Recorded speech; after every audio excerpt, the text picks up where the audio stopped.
Excellency, Lord Mayor, ladies and gentlemen, Mr. Imran Khan.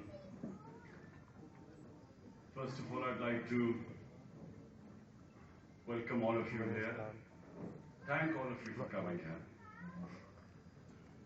I'm deeply touched by the donations by various communities given to flood victims of Pakistan.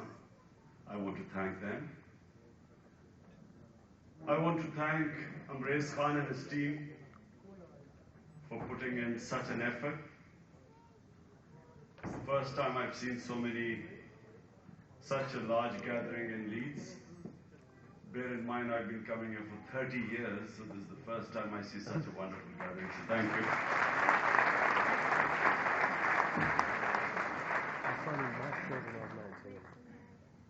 About giving away all my medals for the hospital and so on, the simple thing was I didn't have children by then.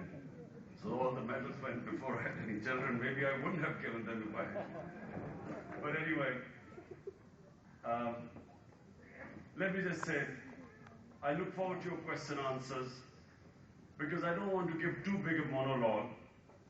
You know, we politicians, we get used to the sound of our voice and we love talking. So I'd much rather that you ask me questions. Just to give you a brief summary of the situation of the flood victims.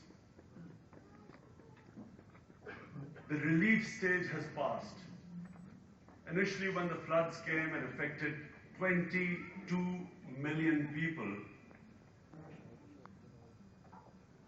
the immediate need was to give them relief. People lost everything.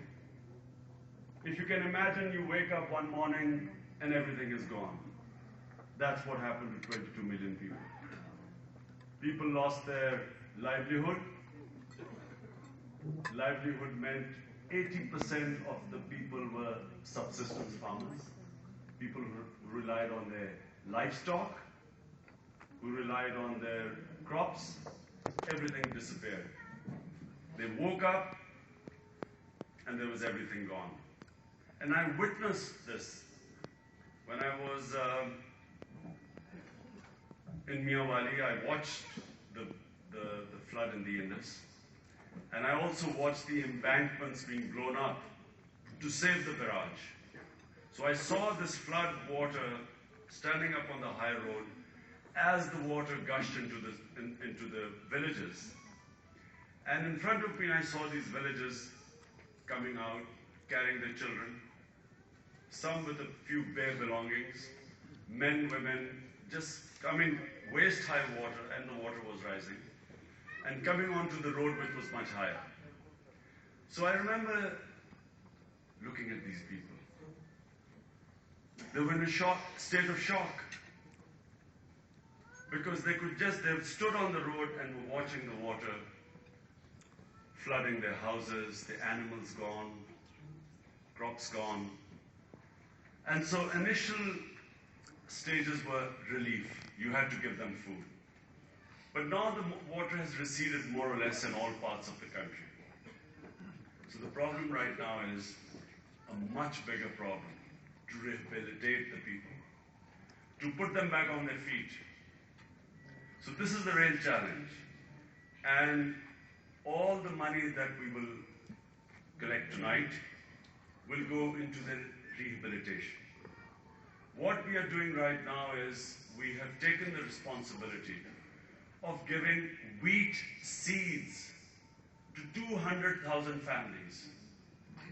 This means that once we can get seeds across to them and they have the next 4 weeks to plant their wheat, if they can plant their wheat in the next 4 weeks, means 6 months down the line, they will be back on their feet. So this is a race against time. Because all the farmers, when the water came, their seeds were washed away. The government is also trying to do their bit, but as we all know, we have the misfortune of having the most incompetent and corrupt government in the history of the country. So it's up to people like us Doing nothing is not an option in Pakistan right now. 22 million people, even if 10 million people are impoverished, this will have a big impact on the rest of the country. Already, we are facing high inflation, food inflation. We are finding that more and more people are going down the poverty line because of the rise of prices. Pakistan has lost 30% of its cash crop, which is cotton. We are going to face shortages in dal, in bajra. Sugarcane has been affected.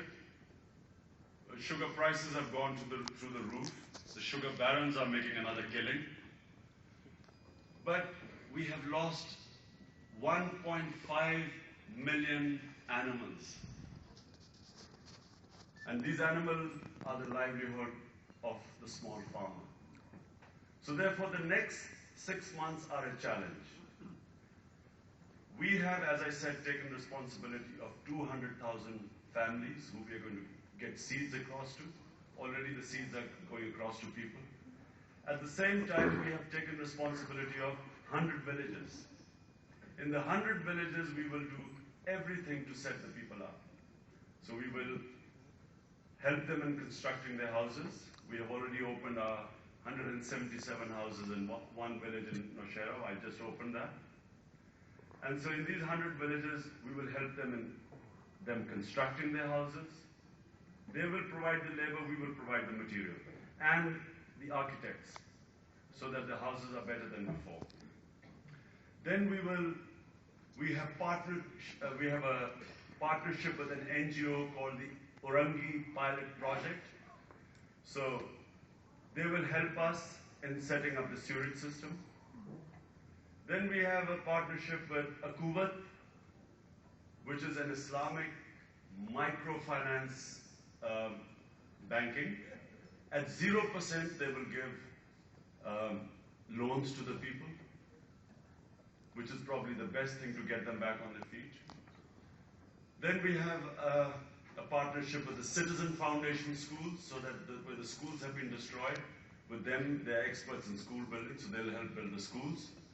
Then with Fatma Memorial, we have a partnership so that we have basic health units, which will especially take care of, with a special emphasis on maternity, so that people have basic health care. Now this is the challenge. The more money we get, the more villages we'll adopt. And we have really till the next 4 months to get people back on the feet. As much as we can do it, we are also asking other people to join us. We're trying to have a coordinated effort all over Pakistan. So all the charities, we're trying to get in touch with them so we can distribute the work amongst each other. I have to say that the response amongst the people of Pakistan has been tremendous. International community response has not been as much as it should have, as was desired, or the extent of tragedy was such that we would have expected more money. But partly we are to blame because the international community does not trust the government. And that's one of the reasons why we haven't had as much money coming in as it should have. But then it's up to us, the people of Pakistan. And if we all decide that if 160 million people decide that they are willing to help the 20 million people, it can be done. We should not all the time, whenever any catastrophe happens in Pakistan, the first thing our governments do is start begging for aid. It is a wrong tradition, in my opinion. It shows a loss of self-esteem. We have become, sadly, a nation which begs all the time for loans or for aid. It's time that we people of Pakistan showed more self-pride and stood on our own feet. And I believe it can be done.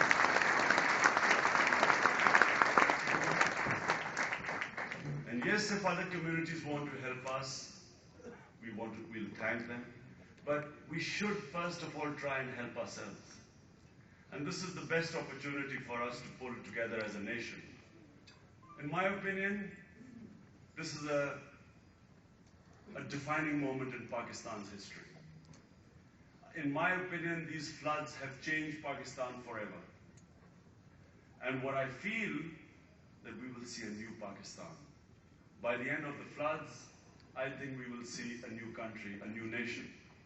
And I feel that these floods, apart from having done a lot of damage, I think they have done one good, that they are going to wash away, inshallah, the corrupt political mafia of this country.